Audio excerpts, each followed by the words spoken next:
Well, hey there, my friend. Welcome to the Creative Shop Talk podcast. I'm your host, Wendy Batten, and it is the middle of the year. Can you believe we have hit the middle of the year? In this podcast episode today, we are going to talk about some things that might trigger tension. I don't know if that's the right word, but some reminders of some things that we might want to do to make sure that our business is in its best foot forward so we can plan to make it an asset, not just a job. And to think about what we need to do here at the mid-year of this business year, of this calendar year, I should say. And what do we need to do as founders, CEOs, owners, operators? What are we doing to make sure that our business is in the best foot forward for the rest of the year and beyond? And beyond. We want to talk about beyond. So I'm your host, Wendy Batten. I am very, very glad that you are here today on the Creative Shop Talk podcast, or listening to us here on the Creative Shop Talk podcast. I'm a little giddy today because, well, first of all, it's the middle of the year. I can't believe it, but a couple of exciting things are happening. One, as you're listening to this, I am hosting my mastermind members in my own town. They have flown in from all over the globe. They're coming in from New Zealand and the US. They're coming all over Canada, or from Canada. And they're here in Lunenburg, Nova Scotia. Go Google it. I live in the cutest little town ever, I promise. And they've all come in. They've all flown here to work on their business.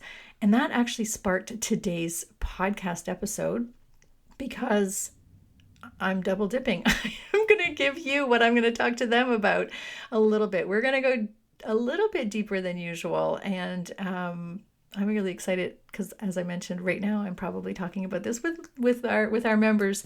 And I'm excited. We'll be doing a lot of workshopping around these topics that we're talking about today.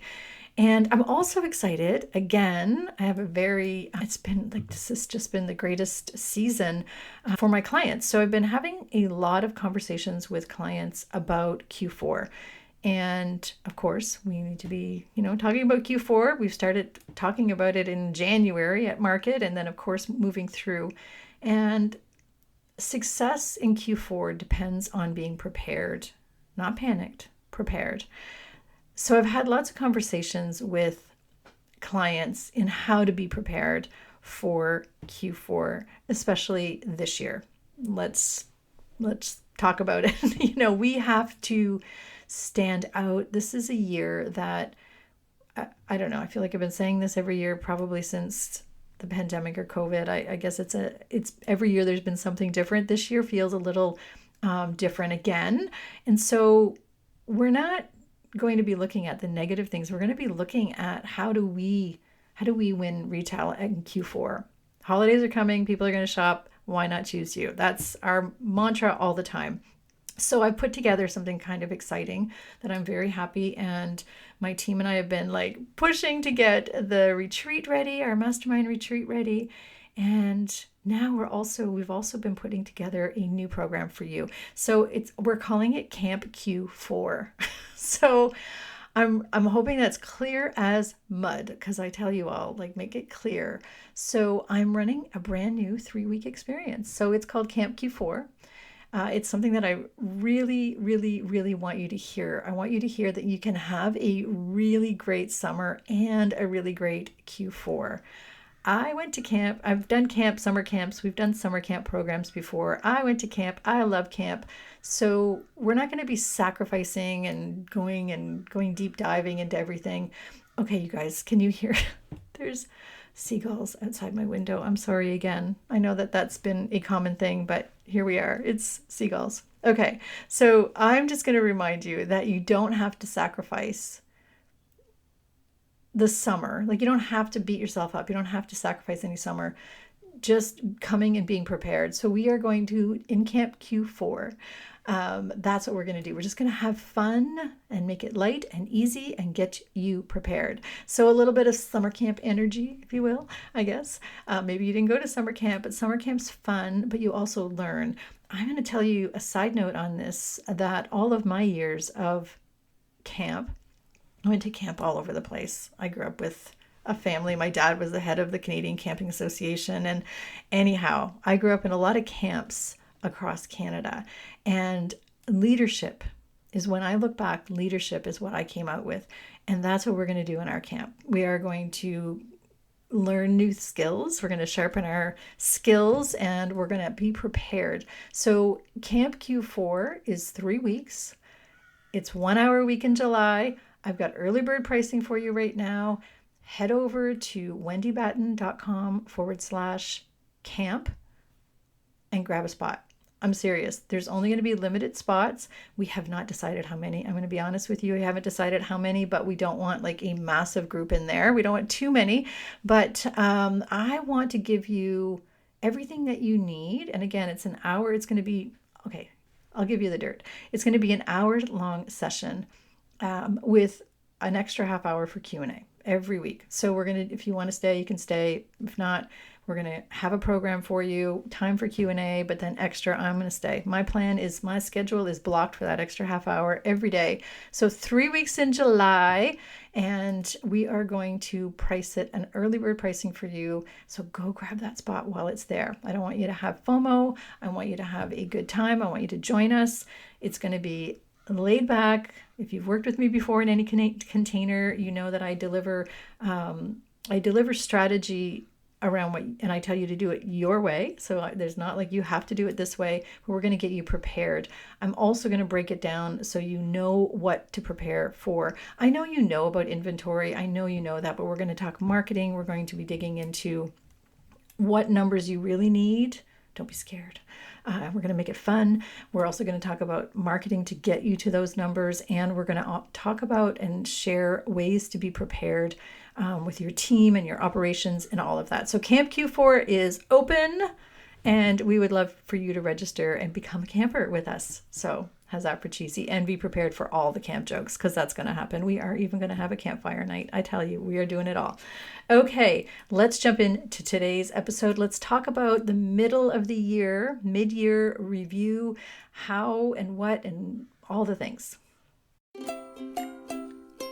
Running a retail business doesn't have to be so hard. Welcome to the Creative Shop Talk podcast, the go-to podcast for creative shop owners, studio owners, and independent retailers. I'm your host, Wendy Batten, retail business coach and mentor. Each week, I'll share simple, proven business strategies, inspiring stories from fellow retailers, and advice from industry experts. Together, we're going to work to find the success you want from your retail business, with more profits in your till and a little more joy in your life.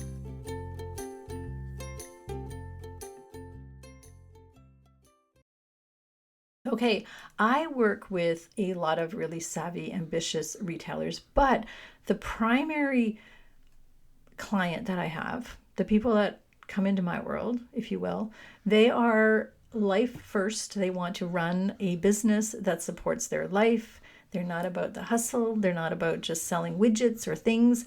And when I say widgets, I just mean like they're not just about pushing products on people that people don't need. So we're building beautiful, meaningful businesses. But here's the thing, those beautiful, meaningful businesses, there comes a time when you're going to want to step away. You're going to either sell or retire, or, something could come up. You might have to move. I don't know. Something could happen. And then what do we do with this beautiful, meaningful, awesome business that we have built? Sometimes they're not sellable, and they mean more to us than they do to a person who might want to buy it. I'm laughing because I don't know if you guys can hear those birds, but it's so funny. It's been so quiet here all day, and now they're just going crazy. Real life, I'm just podcasting in my little office by the sea here. So here we are. Anyhow, I'm laughing to myself as I share that. So hopefully you're still with me. Okay. When we talk about a mid-year review, I have done several podcast episodes. If you've been in any of my containers, you've probably done a mid-year review. Here are the basic steps. We're going to go back over the first part of the year. We're going to see where we are. We're going to take a good look at our numbers. We're going to plan out the rest of the year. We're going to see where we want to go. And that's a mid-year review. And it takes time, and we have to sit down and do it. That sounds really short because I know there's long podcasts about it, but I want to go a little bit off track right now. And I want you to think about, and why this conversation matters. I want you to think about, what are you really building? What are you really building?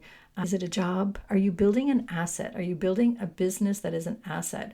Would someone want to buy your business? And whether, and again, we have done podcast episodes before, and I want to continue this message. I want to talk about this message. I want to message, what do they call that? I want to make sure that this is part of my messaging forever and always, that we need to be building a business that runs beautifully, that is sellable, whether you plan to sell it or not. But I don't know very many retailers, no one that I've worked with anyway, that wants to run their business when they're like 102 years old.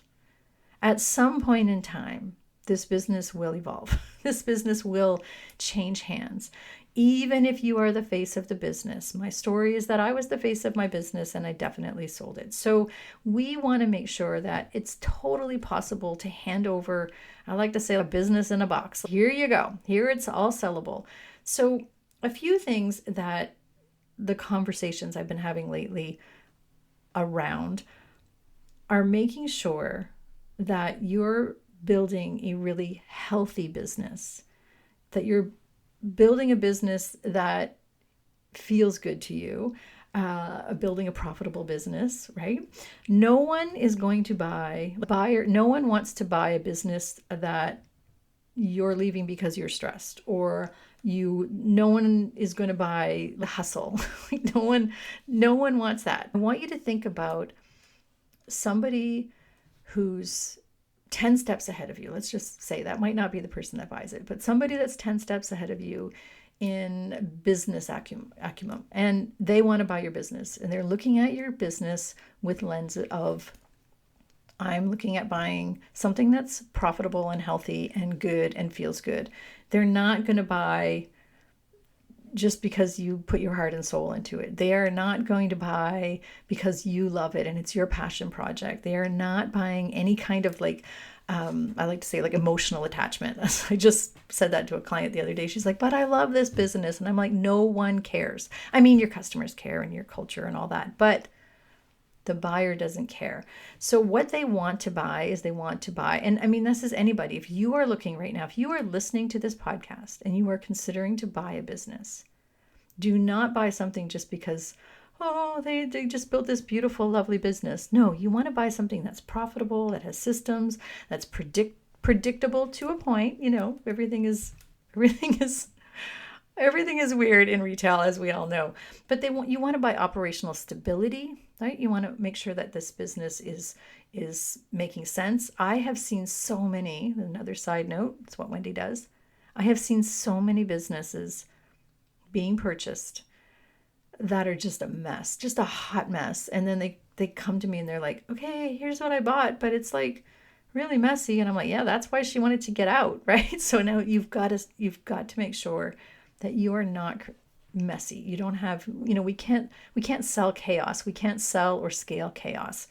So we want to make sure we have operational stability. We want to make sure there's things like customer loyalty. We know all of these things, but I want the key of this to be, if the business depends entirely on you, it is not a valuable business. And this is what makes a lot of people sad. A lot of people sad when they try to sell their business. So I want you to start working on thinking about that. If you haven't already, think about how can you exit the business or walk away from the business or not be part of the business, still owning it right now. So it's not all dependent upon you. So what I see, nothing's documented. Retailers can't step away. This is this is a common thing. Staff constantly asking and, for every direction. I know some of you are nodding right now because I have a lot of clients still in this bucket that are working towards it. But this is, maybe everything goes through you. Everything's in your head. Everything goes through you. You do all the ordering. You do all the bookkeeping. You do all the things, right? That's not a viable business model. You know it. I know it. It's just not a viable business model. So no one is going to buy that. So we want you to build a viable business, a valuable business, maybe that is really viable.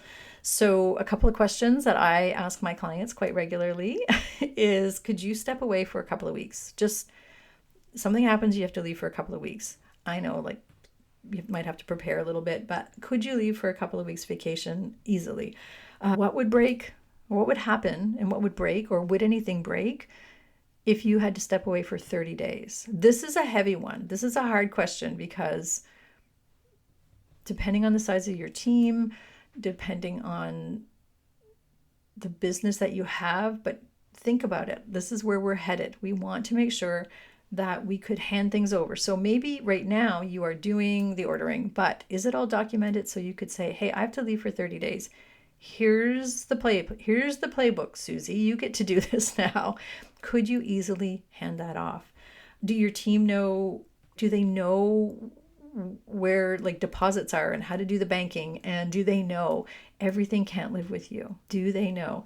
Is your bookkeeper, do you have a bookkeeper? So like in my world, I have a bookkeeper.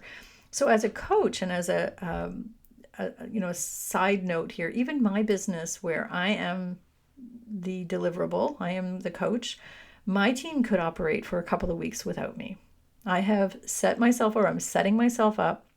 They're both like, they're all laughing right now because they're like, really? Could we? And I'm like, yeah, you could, because we have set things up so that, I have a bookkeeper, I have a system around me, I have an assistant, I have people around me that work with me and for me. So yes, we can operate for a couple of weeks, probably a month even. Not coaching, but the podcasts are going to be, all the things can happen in our systems the way they're set up. So have you documented important systems and operating how-tos?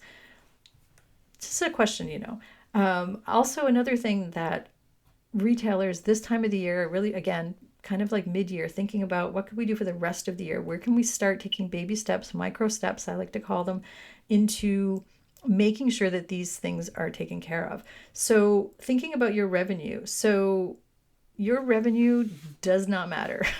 I mean, it matters, but top line, as you know, and you've heard every podcast episode, or if you work with me, top line is really important, but it's not the only number. Revenue is vanity, profit is sanity. That's the line we use, right? Revenue is vanity, profit is sanity. It's also value. That's where the value is if you ever want to sell. So cash flow is your survival tool, is what we love to say. So some businesses have great sales. I have a client who has really great sales, but she has really weak margins. She has really poor cash flow. She has super messy inventory. Oh my gosh, like really old, dated inventory. We'll talk about that. And she has inconsistent systems. So top line is really busy, but it's really just like, where's the money going? What are we doing? Let's tame the chaos. Name it or claim it, name it, claim it, and tame it. That's what we love to do. So the number 3 is having clean financials is really important as well. So knowing where the money's going. A buyer, somebody who's buying, or if you're buying, you need to have clarity around where the money is going. So good bookkeeping, inventory tracking, predictable expenses, tax organization, debt management, payroll management, like understanding all those parts of the business, seeing where the consistent profitability is coming into play. Yes, just a lot of stuff, isn't it? But it is important. This is how we grow. This is how we sell our business, how we grow our business. So, we all have areas in this that's messy or whatever. We don't feel super confident. That's why we support and we surround ourselves with people who can explain this and break it down and tell us about it. You are the client for your accountant. Make sure that you are asking the questions. Make sure you get a mentor or a coach. That's one of the things I do. I'm not an accountant. I'm not a bookkeeper, but I understand the metrics. So this is what we do. Do your numbers tell a healthy story? That's what buyers want to see, right? So, and then another area that a lot of retailers, and again, I'm digressing, I know. It's not just for selling. I'm going to say this again. This is not just for selling. This is for you to have the kind of business that feels so friggin' good. Like it feels so good that you're like, look at me, look at me and all my badassery, because I am doing it. I am running this amazing business. The money's flowing in. I know where it's going. I'm in control. I, have systems in place. This is a healthy business. This feels good. This is fun. This is where energy and enthusiasm stay. because you can walk away, you can take your vacations, you can do your things. You have a team around you. This is just all the things that feel good. So not just for selling. However, you are going to sell at some time. You don't want to just have to close it down, which I see some retailers doing. Okay, back to number 4, which is inventory. So inventory on your balance sheet and inventory on your floor and in the back room. Most people look at that and they say, well, it's an asset. I have, $100,000 in inventory, whatever your number is. But the opposite is true sometimes. Your inventory might not be an asset. It might be a liability because it's old. And inventory, as we know, ties up cash. It's a lot of mess. It's a lot of clutter. But it can it can ruin the perceived value of your business. And I actually just saw this happen. That's why I'm mentioning it. It kind of it signals, not signals, that's not the right word, but maybe it looks like you don't have good buying or you don't know your clients, and it's not you. And I don't want to mean you, but we all do bad buys, but it's a matter of getting rid of that quickly. So let's get rid of it. Why are you hanging on to old, dated, stale inventory? And I see this so much. So this is my heart to your heart. Please think about your inventory.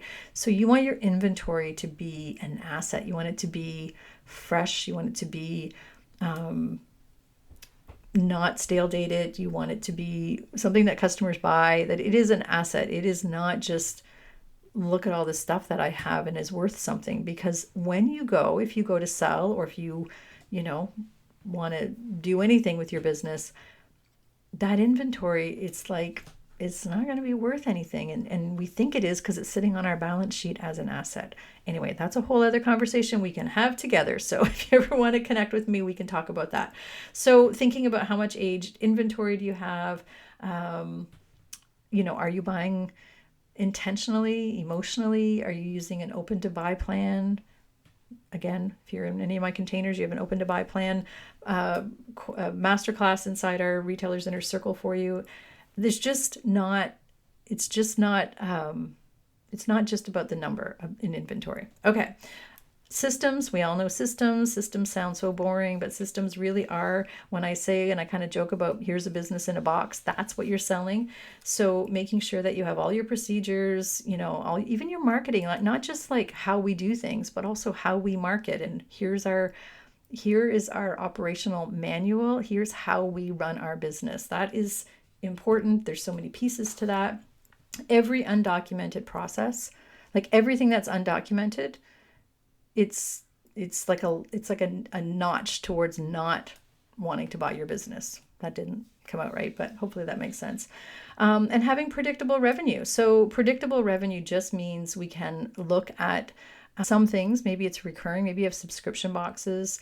Maybe you have ongoing corporate bookings. Maybe you have repeat events that you can show, every time we run this event, X happens, that or we want repeatable signature events. We want classes, memberships, workshops, whatever, all of the things that we can show that we're doing that bring in revenue consistently, like every time. So that's important to be able to show that as well. And, the biggest thing to all of this, and I'm hounding you around this, but the biggest thing around this is most retailers wait too long to start doing this. I had a client yesterday who just emailed me, a good client who's been doing a lot of this work, said, I'm ready to retire. She has fabulous business, good profitability, but there's a lot of this stuff that's not in place. So we are working really hard to, we've had to push her retirement date out a little bit because she wants the best value for it, right? So she wants the best value for it. So remember, exit planning needs to start before you're tired, before you're bored, before you're over it, before you're have to. I hate saying this, but if something happens, if you have to face illness, or a partner does, or a family member, you want to leave, you want to move, all of the things that we mentioned at the beginning, it's really important to start thinking about this now. So remember, another big one is owner compensation, or what you're paying yourself. remember that you need to be taking a salary. You need to show, like, who is going to buy a business just because you take the leftovers? No, that's not it. I don't work with clients like that. I want you to take a payroll. That is the very first thing we always talk about. But I consistently see people underpaying themselves, doing the same work. Why would they buy your business? Are they buying a job? Are they buying like a low paying job? For what? For what reason? So we want to make sure that you're building a business that has profit, but it also shows that there's compensation for the owner of the business. So what does the business actually earn? And what does the owner actually earn? It should be two separate numbers. That's always separate numbers. The shareholders, you might take out some of the profit, but it needs to show that you have a payroll and a profit plan in place. And what would it look like if a new owner had to step in? So what are the roles that the owner is doing? That person has to be paid, right? So thinking about that. Now, I have a lot of clients that run lifestyle businesses. We need to make sure that our lifestyle business is profitable. And when I say lifestyle business, and I work with a lot of retailers who are building sellable lifestyle businesses, meaning that they have creativity, they love their shop, they have meaningful businesses, they started as a hobby, they have turned into CEOs of their business, they are working with, the numbers, they're getting out of their uncomfortable places. And so, yes, they're loving their shop, they've built it from a passion, and now it's profitable, has systems, has all these things in place. So that's a lifestyle business, but there's a lot of people who are still in the hobby business. It is important for you to note, if you are building and you are just running a business and it's a hobby business, maybe it's paying you something, maybe it's just fueling your creativity, maybe you feel free there, whatever it is, just understand the difference. Are you building something that's an asset? Or is it just a job for you and a hobby? It's fine either way, but you need to know what you're building. I say this all the time. Are you just building a hobby business, or are you building a sellable lifestyle business? So it's important to understand what you're building. Is it an asset? Is it really an asset, or are you just creating a job too? That's another one. So they're both valuable. It's just different. Just understand what you're building. Understand what you're doing. I'm hoping that this is all helpful. I mean, there's, the mid-year review in my eyes would be, what am I building? What does the future look like? Where are we right now? Just taking a snapshot. Where are you right now? I'll be working with my mastermind members while they're here in my town today, as you're listening. I will be working with them on a lot of these topics, like what is it they're building? What is the future of your business? Where are we going? And because I live in a nautical town, we'll be saying, where are we sailing to? And, what do we have to do to captain our ship right now and clean up the sails and do all the things? But what do we need to do to make sure we're moving forward so that we can sell this ship at some point in time? So we can sell our ship because we're going to want to at some point in time. As I mentioned, we're not going to be 102 and still running our businesses. We can run them for a long time and we can own them for a long time, but at some point in time, we want our business to be sellable, and every business is sellable if these things are in place. So a valuable business, just in a nutshell, if you will, it has to be profitable, has to be repeatable. We want it to be organized. I want to see a mature operation happening, in control, no chaos, because we can't sell chaos. We can't sell messy. We can't scale that either. You can't scale that either. So that's something to think about. And as I always mention, awesome is never accidental. Awesome is never accidental. So an awesome business is never accidental. And I just want you to think about that. So I hope that has been helpful to you, thinking about how you're building your business, whether you've been in business, whether you're thinking about buying a business, or whether you've been in business for 30 years. This is something that we all need to talk about. We all need to make sure that we are cleaning up and making sure that this is happening, and it's ongoing. It's not one and done, right? We're always working towards better. And we're doing so with joy. I'm always trying to optimize with joy. Nothing good happens in your business without energy and enthusiasm, and that nothing will suck the marrow out of you more than not having these things in place. So a little bit of pain, what are you willing to do for your business? These are all things that we have to think about as we're moving forward for the rest of the year. And if you want to join me for Camp Q4, I really hope you do. We'll be talking about a lot of these things, and it's a great start. It's a great way to get momentum. It's in July. It's 3 weeks in July. Camp Q4, wendybatten.com/camp, or jump in my DMs on Instagram. I love chatting with you over on Instagram. And let's see if if this is something that you'd like to look into, and I'll send you the link. The link will also be in the show notes. I think it's going to be a great program. I am very happy to be doing this. It will be the only live holiday Q4 planning sessions that any programs that I'll be doing this year. The rest of them will be for my members and my clients. So if you are looking to jump in to something to get your Q4 kick in the butt, but a fun kick in the butt, because we're going to do it at Camp Q4. Hope you'll join me there. Thanks for listening, and we'll see you next week. I have a great guest for you next week. You are going to be so happy when you hear next week. Don't forget to tune in. It's going to be a great marketing episode with a special guest. See you next week. Thanks for listening. Have a great one.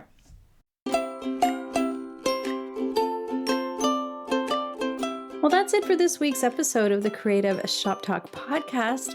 I'm so glad that you were here to join us this week, and I hope you found value in what we're sharing here. I want to remind you that our website has all of the show notes. You can find it at wendybatten.com/podcast. Everything that you need to hear about today's podcast is there. Also an opportunity if you need to reach out to me. If I can support you in any way whatsoever, please feel free to reach out. So thanks for joining us. Please leave a review, subscribe if you can, and never miss an episode. We hope to see you back here again next week. Thanks, my friend. Have a great week.